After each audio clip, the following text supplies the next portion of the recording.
지금 대한민국은 안철수의 정계 복귀가 관심입니다.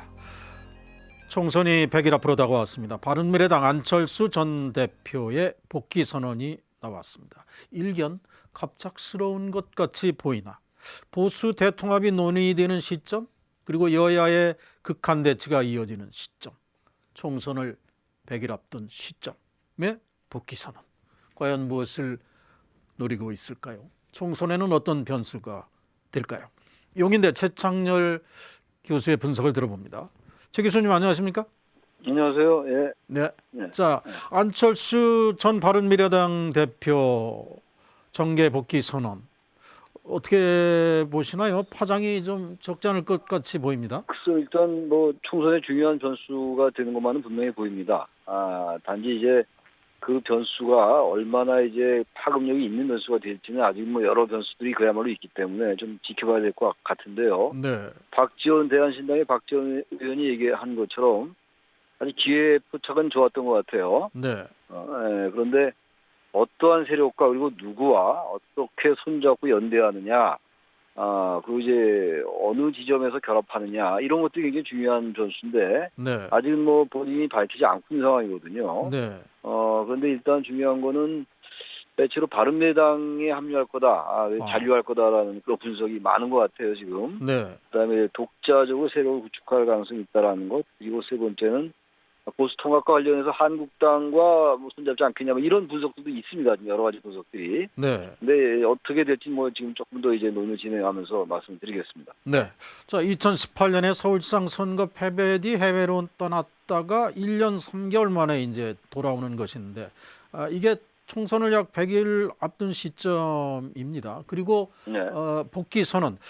그동안은 별 반응이 없었고 정계 복귀를 좀 미루는 모습이 오히려 비춰졌었는데 좀 다소 전격적인 결정 같이도 보입니다. 어떤 점을 노리고 있을까요? 일단 이제 더 이상 늦출 수는 없는 거죠. 네. 2016년도에 국민의당 창당이 2월 달이었거든요. 네. 지금 벌써 1월 3일인데 계속 이제 그 정계 복귀 선언을 늦출 수는 없는 상황에서 이제 전격적으로 선언을 한 건데, 어차피 안철수 전 대표의 정계 복귀는 뭐 기정사실화 되어 있었다고 저는 생각합니다. 네. 기본적으로. 근데 문제는 안철수 전 의원이 이제 몸값을 좀 높이고 이 지금 현재의 정당 정치, 정당 구도라는 게 국민들이 워낙 이제 불신받고 국민들로부터 네. 더 시점을 더 최대한 늦출 때까지 늦추지 않았는가. 그리고 민주당과 한국당의 대립, 그리고 이제 여타 이른바 범여권 정당들, 네. 바른미래당의 어떤 내분들 이런 것들 좀 지켜보면서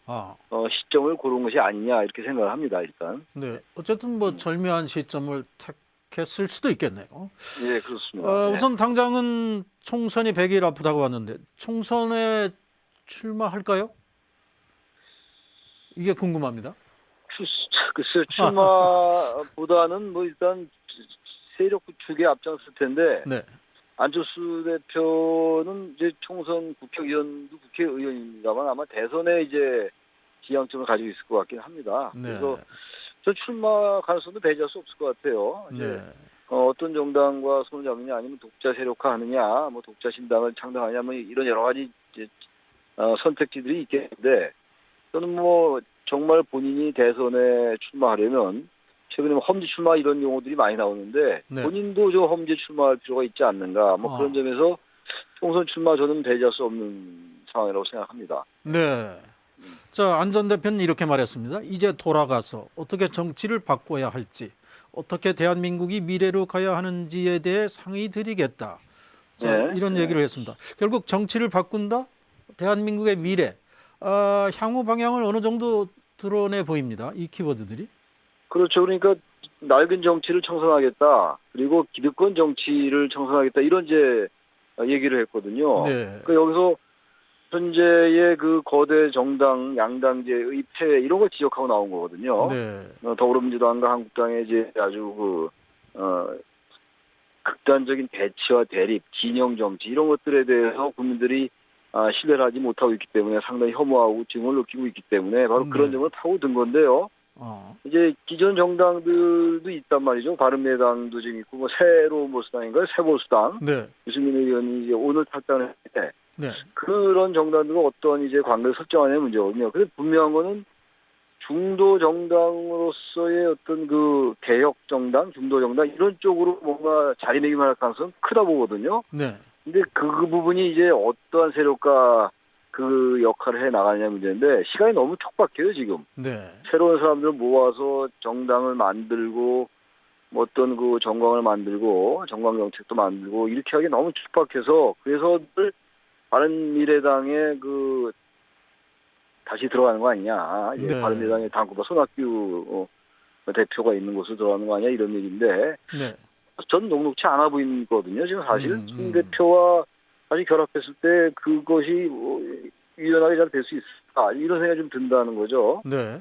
그렇다고 민주평화당이나 대한신당 그리고 바른미래당 당권파가 다시 연대나 통합하면 다시 글로 들어가니까 완전히 국민의당이 되는 거고요. 예, 예. 그러니까 이제 중도란 가치를 지향하는 것만 분명한데 한때 그 안철수 전 대표가 극정주의라는 단어를 썼었잖아요. 네.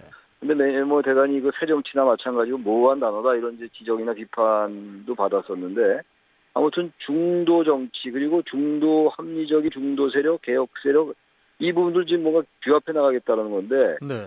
의외로 그러한 그 포부에도 불구하고 이른바 찻잔 속의 태포로 그칠 가능성도 좀 있다고 봐요. 그렇군요. 안철수란 브랜드가 지금 사실 지난 지방선거를 줬고 대선을 쥐고 그래서 많이 이제 국민들로부터 그렇게 파급력 있게 안 느껴지는 부분도 분명히 있는 거거든요. 네. 그래서 그런 양자의 가능성이 다 있기 때문에 조금 더 지켜보면서 상황을 봐야 될 것 같습니다. 자, 안철수 전 대표의 원래 집은 바른미래당이죠. 그러니까 네. 2년 전 유승민계의 바른정당하고 안철수계의 국민의당이 합해서 만든 게 바른미래당인데 지금 이 그렇죠. 바른미래당이 아까 말씀하신 대로 오늘 유승민계 의원 8명이 새로운 보수당 창당을 선언하면서 탈당을 했는데 자, 네. 바른미래당에 그래서 줄기가 이제 두 가지가 되지 않았습니까? 근데 네. 유승민 오늘 의원은 안철수 의원에게 두 차례나 연락했는데 아무 응답이 없다. 이런 기자회견에서 답변이 있었습니다. 그러면은 유승민과 안철수가 합하는 옛날에 그 모습으로 가는 것은 좀 어려워졌다고 봐야 되는 것 아닙니까? 저 좀 그렇게 생각합니다. 왜냐하면 유승민 의원이 새로운 보수당이다라고 하면서 보수라는 단어를 썼단 말이죠. 네. 그러면 이게 보수라고 딱 이렇게 그 영역을 국한시켜 버리니까 네. 지금 안철수 의원이 보수를 지향하는 쪽으로 가기는 좀 어려운 상황이거든요. 네. 나중에 보수 대통합에 참여할지와는 별개로 보수라고 딱 자리매김을 한 정당이 지금 중도 가치를 지향하고 기존의 이 현재 양극화된 정치를 비판하고 나왔는데 네. 유승민 의원이 얘기하는 그 새 보수당 거기 들어갈래야 들어갈 명분도 상당히 약하다. 들어갈 공간도 약하고 그리고 지금 말씀처럼 2년 전에 그 유승민계와 안철수계가 결합했는데 결국은 결과는 실패로 끝난 거 아닙니까 지금? 네. 근데 다시 거기와 결합한다. 그건 제가 볼 때 상당히 가능성이 적어도 현재로서 대단히 낮다 이렇게 생각합니다. 네. 네. 그러면은 이제 반쪽에 남아 있는 손학규 대표의 바른미래당. 네. 자, 여기에 과연 들어갈 수 있겠느냐. 지금 손학규 대표는 안 전 대표가 온다면 정권을 위임한다 이렇게 얘기했는데 또 당대표직은 내놓는다고 한 적이 없다. 또 이런 얘기를 하고 있습니다. 글쎄 말입니다. 그래서 안철수 전 대표가 지금 손학규 대표와 결합하기도요. 지금 네. 이제 말씀 손 대표의 그런 입장으로 볼 때 여러 고려할 요소가 너무 많은 것 같아요. 우선은 당장은 이제 바른미래당이 가지고 있는 정치적 자산이 있으니까 네. 거기에 몸을 실으면은 중도 텐트나 이런 여러 가지 이제 상황을 만들어갈 수 있는데 지금 말씀처럼 당 대표나 어떤 그 당의 주도권을 두고 또 갈등이 생긴다면은 네. 그러면 그거는 뭐 새정치도 굉장히 애매했었는데 이제 와서 기득권 정치를 청산을 주장하고 들어왔는데 또 다시 기득권 정치의 모습처럼 또 갈등을 하게 된다는 거죠. 네. 그거는 더 이상 이제 안철수 전 대표가 어떠한 동력을 발휘하기가 어려울 겁니다. 좀 그래서 당장 정치 현실적으로 볼 때는 바른미래당과 합류하는 게 여러 가지로 편리할 텐데 네. 뭔가 중도로 외연을 확장해 나가는 데 있어서는 그러기엔 너무나 지금 위험 요소가 많은 거거든요. 네. 그렇다고 독자 창당하기에는 시간이 너무 쫓기고 사람을 모으기도 어렵고 이런 좀 굉장히 힘든 상황이면 틀림없습니다. 아마 그래서 오늘도 구체적인 걸 밝히지 아직 못하는 것이 아닌지 이런 생각도 듭니다. 그래서 일각에서 또다시 이 안철수의 새 정치가 뭐냐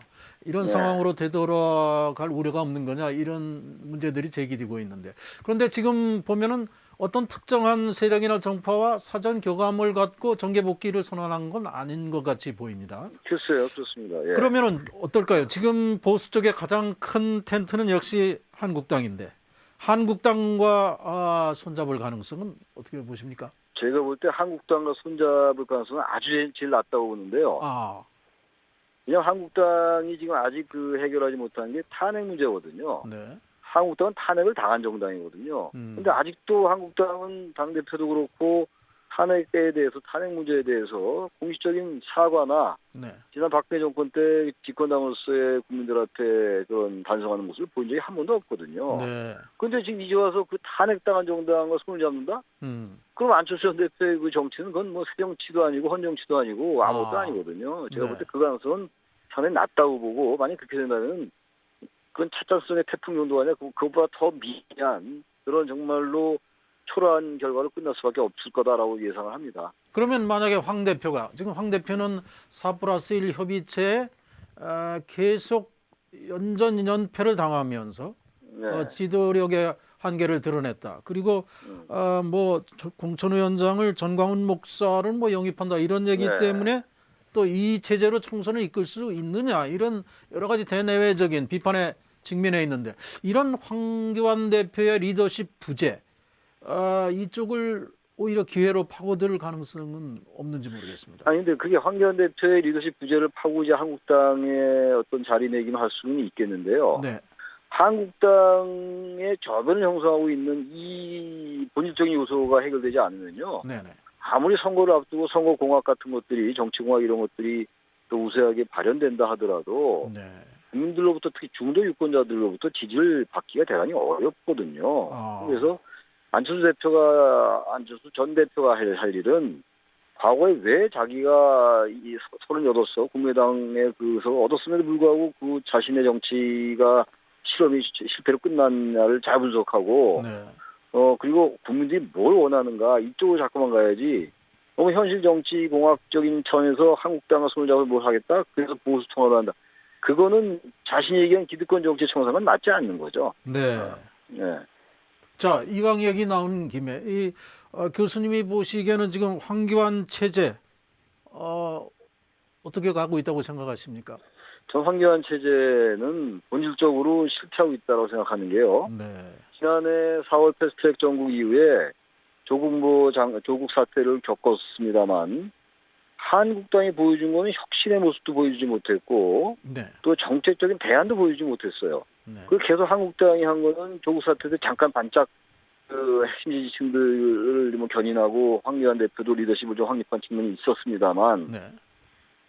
일관되게 집권당에 대한 비난과 비판만 일관했거든요. 네. 제1야당이 그러한 것들은 기본 전제로 하더라도 한편으로는 원내에서 협상을 통해서 자신들이 원하는 걸 얻어나가는 모습을 보였어야 되거든요. 네. 근데 선거법도 그랬고 고위공직자범죄수사처 이른바 공수처 설치법도 자신들이 원하는 걸 하나도 얻지 못했어요. 네. 근데 결과적으로 정치적인 한계도 보여줬고 당내 리더십의 부재도 보여줬고 그 당내에서 협상이나 이런 걸 통해서 하지 않고 계속 삭발 투쟁 그리고 단식 투쟁 그리고 장애 투쟁 강경 투쟁을 하다 보니까 일견 리더십을 잠깐 확립할 수 있을지 모르지만 네. 정치가 왜 하는 것인가 무엇을 얻어야 하는 것인가 라스웰이 한 그런 말이 있는데 네. 그런 거로 미뤄올 때 하등 얻은 게 없는 거예요. 그러니까 패스트트랙 정부에서도 협상을 통해서 준연동의 비례대표를 좀 자신이 원하는 쪽으로 협상을 이끌어 가든가 네. 이랬어야 당대표로서의 리더십이 있는 건데 지나치게 강경 그리고 특히 아까 말씀드린 정광훈 목사 같은 분 그런 분을 굳이 언급하면서 극우 세력, 이른바 태극기 세력이라고 불리는 분들과 자꾸 결합하려는 듯한 그런 모습 이런 모습들이 황교안 대표의 한계다. 바로 그게 탄핵과 연결되어 있는 문제거든요. 네네. 그걸 해결하지 않는 한 중도 유권자들에게 지지를 받기가 어렵고 그렇다면 당연히 당내 리더십은 점점 허약해질 수밖에 없다. 이렇게 생각을 합니다. 네, 이렇게 정치가 국민들로부터 불신을 받는 이런 상황을 안철수 전 대표도 간파를 했을 텐데 이념에 찌든 기득권 세력이 사생 결단으로 싸우는 이 정치권을 바꾸기 위해서 정계에 다시 복귀한다. 이런 입장을 냈습니다. 네. 과연 정말 8년 전에 국민들이 그렇게 열광했던 그 높은 인기를 누렸던 안철수 정치 과연 새로 만들어낼 수 있을지 여기에 글쎄요. 기대 반 뭐 우려 반들이 있는 것 같아요. 그렇습니다. 정치라는 게 생물이고 여러 변수가 있기 때문에 단정해서 말하기는 어려울 것 같아요. 지금. 네. 그러나 안철수 전 대표의 가능성을 전혀 부인할 수는 없다. 왜냐하면 지금 현재 정치가 워낙 정치가 양극화돼 있거든요. 네네. 그래서 제3지대 정치라든지 중도 정치가 꼽힐 수 있는 아주 좋은 환경이거든요. 지금 네. 기회는 기회인데, 그건 안 전 대표가 어떠한 그런 것들을 자신의 정치적인 그 목표에 맞게끔 활용할 정도의 정치력이 있는지, 네. 그 이념적인 지향이 분명히 서 있는지, 철학이 있는지, 그리고 정치적 자원들은 정말 가지고 들어오고 있는 것이, 이런 것들을 같이 봐야 될 것 같아서 네. 당장 제가 무슨 안철수 전 대표가 가능성이 낮다라고 얘기하는 거는 뭐 그것도 결례기도 하고요. 당장 정치 목표 선언한테 너무 비판적으로 알겠습니다. 얘기도 안 될 것 같고, 네. 양쪽 가능성이 다 있는 것 같습니다. 예. 그럼 어쨌든 결론적으로 네. 앞서서 안철수 대표의 정계복귀 선언이 첫 잔석의 태풍이 될 수도 있다 이렇게 얘기하셨는데 네. 4월 총선의 중대 변수가 일단은 될 수 있다고 봅니까? 그러니까 뭐 저 상황에 따라서는 굉장히 큰 변수로 등장할 수 있죠. 정말 네. 중도라는 세력이 양극화된 이런 정치 세력들을 배제하면서 합리적인 중도를 잘 견인하는 그 텐트를 칠 수 있다면 네. 그건 굉장한 큰 변수가 될 수가 있겠죠. 네. 근데 그렇지 않고 미미하게 그냥 아주 그 허약한 그 뭐 텐트라든지 네. 지금 있는 세력들과 아주 정치공학적으로 손을 잡고 이렇다면 중도라는 것 자체가 네. 발을 붙일 겁니다. 아마 결국 양대 정당 쪽으로 갈 수밖에 없는 상황이고, 네. 단지 이제 준연동형 비례대표제라는 새로운 선거제도가 작동돼서 독자 신당을 만들 그 공간이 조금은 나아지긴 했습니다만 네. 그렇게 여전히 녹록치는 않다, 이렇게 생각합니다. 알겠습니다. 양쪽의 가능성이 다 있지만 역시 녹록치 않은 쪽이 조금 더 좀 점수 주고 싶어요. 어쨌든 안철수의 등장 이번 총선에 또 하나의 관전 포인트가 생긴 것 같습니다. 오늘 말씀 여기까지 듣습니다. 고맙습니다. 예, 고맙습니다. 네, 용인대 최창렬 교수였습니다.